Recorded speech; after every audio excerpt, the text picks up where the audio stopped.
हाय everyone welcome और welcome back to my mini blog. तो आज मिनी ब्लॉग टी स्पेशल थिला आपन पछरे स्पेशल कहीं थिला स्पेशल एथरा थिला कि जेहेतु हमर गणेश पूजा बे चली तो गणेश पूजा रे हम जटणी एरिया पूरा घोघा 10-12 दिन पूरा घोघा हबो। तो सेति पई जेहेतु मीना बजार हमर पड़ीथिला दी तीन जगह पड़ता है आम जटनी टे स्पेशल मीना बजार पड़ता तो आज आम टे टाइम बाहर करके लुबनाथ जेहतु ऑफिस छुट्टी था तो आम टे टाइम बाहर करके तार मोर बाहर जाइलु आम सहित आज भी जबार मो वीडियो आगे देखी तो मो वीडियो आई थिंक बनौली 21-22 दिन पर लास्ट वीडियो मोर खुदरुकुणी ओषा थिला। तो आज जेहतु षठी पूजा थिला मम्मी एठी तार काम सारिकी बाड़िया पिठा बुद्धि कौन थिला से तार कला तो मु ऑलमोस्ट एठी रेडी हो जाती। तो वीडियो मु अधिकांश मैंने रेगुलर तो ये हो पारुनी तो आज जेहतु आम जाऊँ स्पेशल गोटे जगह को तो से कहले आज टे ब्लॉगटा बनई दी बोली तो मुझे रेडी होती पूरापूरी।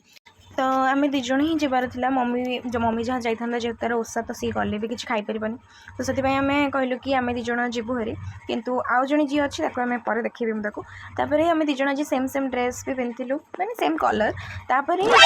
पूरा एरियाटा तो लाइट रिंग पूरा फुल बढ़िया देखा मीना बजार जगार भी गणेश बसते पाखे कार्टून जहाँ बसला तो ये जो मो संगे जाइए सी तो बड़ कार्टून तापर जो तृतीय लोक सी होती बहुरूपी जनक मो भाई तापर आम सब जिन गलु तो मीना बजार सब गोटे जिन जोटा बाहर एरिया टे मिले से आवेलेबल थाए किंतु आमर सब खराब माने बिहेवियर होची आम जीवु सब जिन सब देखू हेले माने से जिन आनिबार ना ये भी पिंधि भी सारे तो बाध्य हो से लोग कहे कि तुम झील नियन जाओ बढ़िया बढ़िया कभर भी पड़ता आम जो सेम कभर भी पकईलु बहुत भल कभर पड़ता तो ये छोट छोट मूर्ति भी बहुत बढ़िया बढ़िया था इटी आम देखिए गोटे दिन से पैसा शुणी दौड़ीचु तापर सब देखी सारापर आम खायापी आमर चालू जाता सबुद टे खाई देन आम पेट पूरा फुल गोटे फंक्शन भी चलता से तो एम जन ये कौन अंडार जिन सब खाइले आम एगुड़ा सब खाई सारापर दीदी टे चाट नहीं जाइलु